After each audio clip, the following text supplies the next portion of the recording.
Hola, yo soy Abril, bienvenidas y bienvenidos una vez más al videoblog de Ensayos de Abril.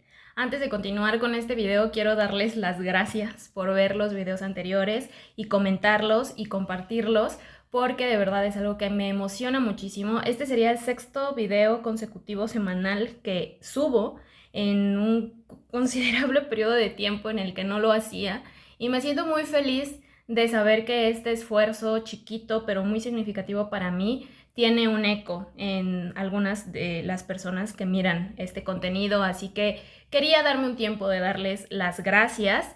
Ahora sí, vamos al tema de hoy. Desde el año pasado colaboro con un proyecto del CONACYT que se llama El Ecosistema del Libro en el Estado de México hacia un observatorio de la lectura, un espacio del cual he aprendido muchísimo, sobre todo a observar prácticas lectoras, a identificar a actores que participen en el ecosistema del libro y la lectura y a pensar en mi ejercicio lector como mexiquense, reflexionar un poco sobre las prácticas lectoras que ejercemos como personas que viven en una ciudad y en un espacio. El Estado de México en general, en materia cultural, pues ha dejado mucho que desear, como muchos otros lugares de la República Mexicana. Si nos vamos a términos generales, la Ciudad de México siempre ha sido referente de lo que debería suceder en un pueblo que tiene acceso a cosas de cultura. Cualquiera que visite la Ciudad de México va a encontrar un cine, va a encontrar un teatro, museos. No podemos decir que no haya una oferta, porque sí la hay. En el Estado de México, no. Es más, el Estado de México no tiene prácticamente librerías. Yo no sabía que existían las librerías hasta que entré a la secundaria, creo. No me llevaron mis papás a librerías porque no era tan sencillo desplazarse hasta una. Los libros que mis papás me compraban es porque tuve la gran suerte de que mis papás eran profesores, y entonces en sus escuelas llegaban libreros a ofrecer pues libros y mis papás los veían y de ahí seleccionaban. Salvo una vez cuando yo cumplí 12 años, me acuerdo mucho que mi papá nos llevó a El Sótano en otro municipio del estado, creo que en Naucalpan, y me dijo que me iba a comprar todos los libros que yo quisiera. Obviamente es el sueño dorado de todo lector y es uno de los momentos más hermosos que yo conservo en mi historia como lectora, porque literal elegí muchísimos libros. Yo creo que habré elegido como unos 15 o 20 libros y mi papá muy generosamente me los compró. Este es uno de mis recuerdos más brillantes relacionado con una librería. Pero pues ya, bibliotecas, ni hablar. La Ciudad de México tiene muchísimas bibliotecas. Basta con que busques en el mapa cuál es la biblioteca más cercana al lugar donde vives y segurísimo vas a encontrar. La cosa es que en el Estado de México no hay tantas bibliotecas como en la Ciudad de México, aunque sí hay, sobre todo las bibliotecas municipales, que también brillan por su mala gestión. Pero esto es un problema nacional, ¿no? Esto, les digo, es un tema aparte todo lo de bibliotecas.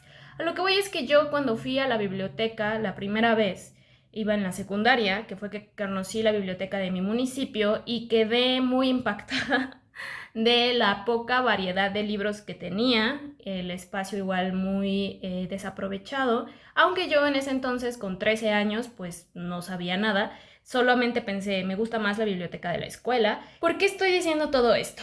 Porque desde el año pasado que colaboro con este proyecto del CONACYT, he aprendido muchísimas cosas y una de ellas es justo pensarme como lectora mexiquense, como una lectora que se desplaza, como una lectora que vive en este estado de la República, una experiencia que no tiene que ver con lo que dice el discurso de lo que es leer. El discurso oficial dice, tú te vas a dedicar a leer, vas a destinar un tiempo específico a leer y pues te vas a sentar, vas a subrayar, vas a tomar notas. Es un espacio que destinas en tu vida a leer. Los lectores mexicanos no me dejarán mentir, muchos de nosotros leemos en el transporte público. Es cierto que no solo los lectores mexicanos, segurísimo, segurísimo, un montón de personas en México leen en el transporte público. Está muy fuerte que mucha de la población del Estado de México se tenga que desplazar grandes distancias durante gran cantidad de tiempo para ir a sus trabajos o a la escuela que están en la Ciudad de México. Es más, es mucho más fácil llegar a la Ciudad de México que llegar a Toluca, que es la capital de este estado. como es mucho más fácil poder acceder al programa cultural de la Ciudad de México que acceder a lo que ofrezca el programa estatal cultural, porque hasta donde dice mi experiencia, todo está muy desarticulado. Espero que hasta aquí haya yo podido decir algo sobre la experiencia de ser una lectora mexiquense. Hay un libro que publicó este proyecto el año pasado que se llama El libro y la lectura en el Estado de México, un repertorio de saberes que reúne las experiencias de distintos actores del ecosistema del libro, es decir, autores, editores, bibliotecarios, y que reflexionan desde su condición de ser lectores en el Estado de México. Está bien interesante. O sea, de verdad es una cosa bien interesante, porque también es cierto que es mucho más fácil enterarse de las cosas que suceden en la ciudad o en el centro que las que suceden en tu propio municipio o los municipios aledaños. La verdad es que hay muchos mexiquenses haciendo esfuerzos para, no solo para promover la lectura, sino también para poder mostrar que esta zona geográfica también es digna de tener una oferta cultural y que también se pueden crear aquí distintos proyectos e invitarnos a leer. Y también aquí merecemos este tipo de espacios. Yo les recomiendo que le echen un vistazo a este libro, a este repertorio de saberes. O sea, si les interesa el mundo de la lectura en general, creo que lo van a disfrutar mucho. Pero si son mexiquenses, creo que va a suceder algo muy particular, que es la identificación con la narrativa.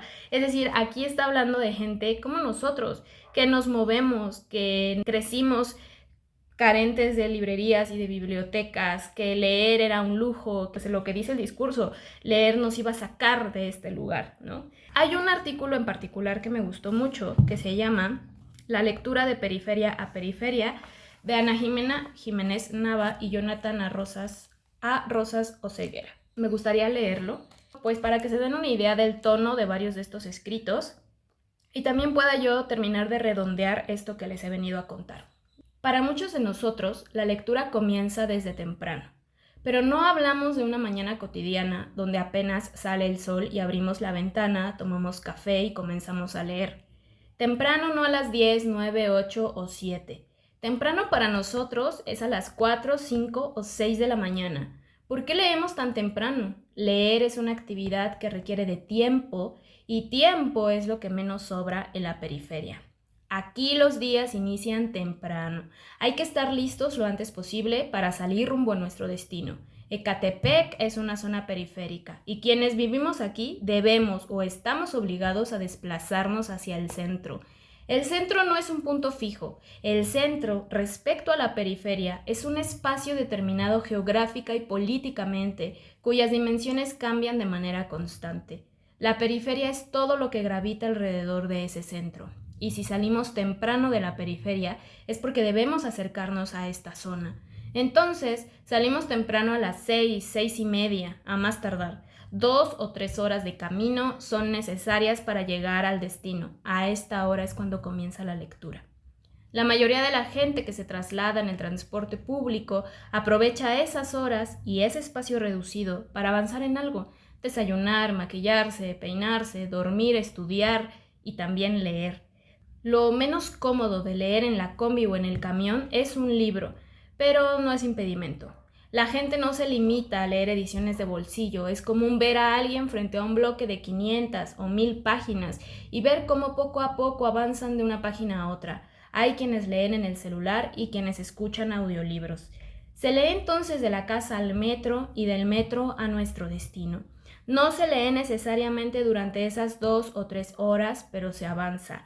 Se lee y se avanza en la lectura mientras se avanza en el trayecto. En la periferia se lee de manera fragmentada. Leer de la periferia al centro es lo común. Vamos de la periferia como lectores a leer textos y autores del centro. Así como nos desplazamos nosotros también, se desplazan nuestras lecturas. Nunca o casi nunca sucede a la inversa, ir del centro a la periferia o leer del centro a la periferia. Pero, ¿cómo se lee de periferia a periferia? Primero, hay que tener presente que para ir de periferia a periferia es casi inevitable no atravesar el centro. El centro, como centro gravitacional, atrae y colapsa. para ir de Ecatepec a Naucalpan, Tlalnepantla, Nezahualcóyotl, Cuautitlán, Ixtapaluca, Pantitlán, Chimalhuacán o cualquier otra periferia, hay que dirigirse primero al centro. ¿Qué tributo hay que rendirle al centro para que nos deje avanzar? Tiempo. Se paga con tiempo. Claro, además del tiempo, intervienen otros factores físicos como el calor, el ruido, la gente, los brincos, la falta de aire, gritos. Bajo estas circunstancias y en constante movimiento, falta decir, a veces avanzando unas cuantas estaciones, transbordando y volviendo a avanzar, luego a la combi o camión y otra vez a caminar. Es imposible, casi imposible leer. Ya no decimos una obra filosófica o teórica, pero aún así se lee. Solo así se puede leer.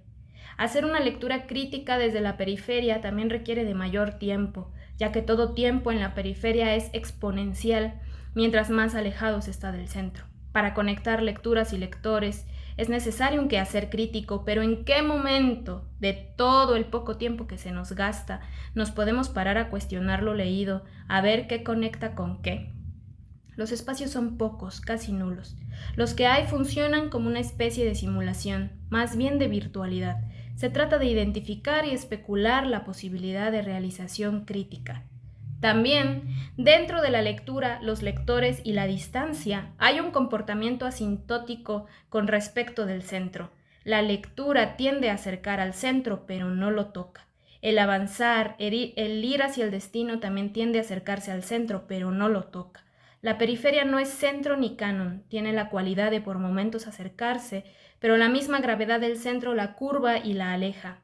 Así pasa con la lectura, un constante estira y afloja. Nosotros, los de las periferias, acercamos nuestras lecturas al centro y de ahí pueden ir a otras periferias. Lo alimentamos así, de manera extractiva, pero nunca vamos a leer. El centro está imposibilitado ya para lo humano. Leemos en la periferia, vamos a la universidad, discutimos, damos todo, sobre todo tiempo, y regresamos. Cuando me quedo ahí, permanezco ahí, nunca mientras exista una condición periférica. Es uno de los varios textos que van a poder encontrar aquí y que muestran un abanico de experiencias de lo que es leer en el Estado de México. De verdad me gustó mucho, porque casi no se habla de esto. O sea, somos muchos lectores mexiquenses, son muchas cosas las que se tienen que hacer. En el universo ideal de la promoción lectora siempre se dice todos tenemos que leer, pero lo cierto es que no es algo tan sencillo.